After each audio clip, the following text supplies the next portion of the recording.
वन्य प्राणी संरक्षण सप्ताह के अंतर्गत आज बचेली वन परिक्षेत्र के अस्थायी पौधारोपण क्षेत्र नेरली में वन एवं जलवायु परिवर्तन विभाग के निर्देशानुसार 2 से 8 अक्टूबर वन्य प्राणी संरक्षण सप्ताह के अंतिम दिवस 8 अक्टूबर को आयोजित की गई है, जिसमें भासी प्री मैट्रिक छात्रावास के छात्रों एवं वन्य प्राणी प्रेमी ग्रामीण एवं बुद्धिजीवी नागरिक तथा बचेली वन परिक्षेत्र के अधिकारी एवं कर्मचारी उपस्थित रहे।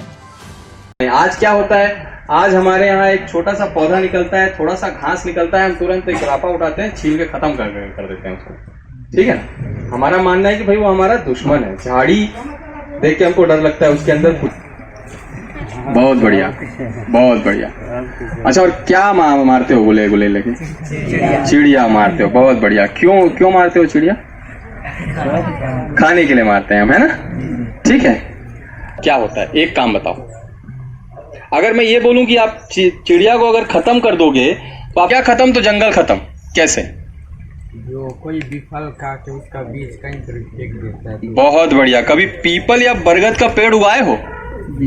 बीज से लगाए हो? नहीं लगाए हो जी। प्रतिवर्ष अक्टूबर का जो प्रथम सप्ताह होता है 2 अक्टूबर से लेकर 8 अक्टूबर का, वो वन्य प्राणी संरक्षण सप्ताह के रूप में मनाया जाता है।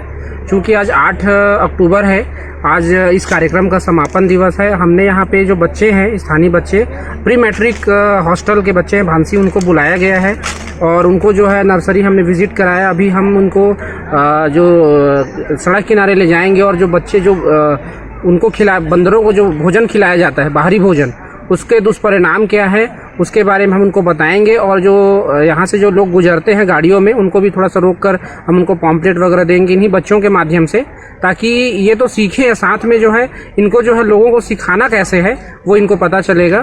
तो हम इनको अभी विजिट कराएंगे, अभी ये नर्सरी का विजिट करेंगे। और ये जो आप लोगों ने बनाया कितने एकड़ में है और क्या उद्देश्य क्या था इसको बनाने का? ये जो नर्सरी है ये अस्थायी नर्सरी है। ये जैसे अस्थायी नर्सरी अगर कभी पास में अगर जंगल में कोई रोपण रहता है उसके उद्देश्य से बनाया जाता है। तो आज से 4-5 वर्ष पहले ये बनाया गया था। तो चूंकि ये अस्थायी है तो इसमें हम लोग और इसको स्थायी बनाने के रूप में प्रयासरत हैं। हमने यहाँ पे जो स्थानीय डिमांड है, जैसे कि बचेली और किरंदुल का जो क्षेत्र है वो कटहल, चीकू और लीची के लिए बहुत अच्छा माना जाता है।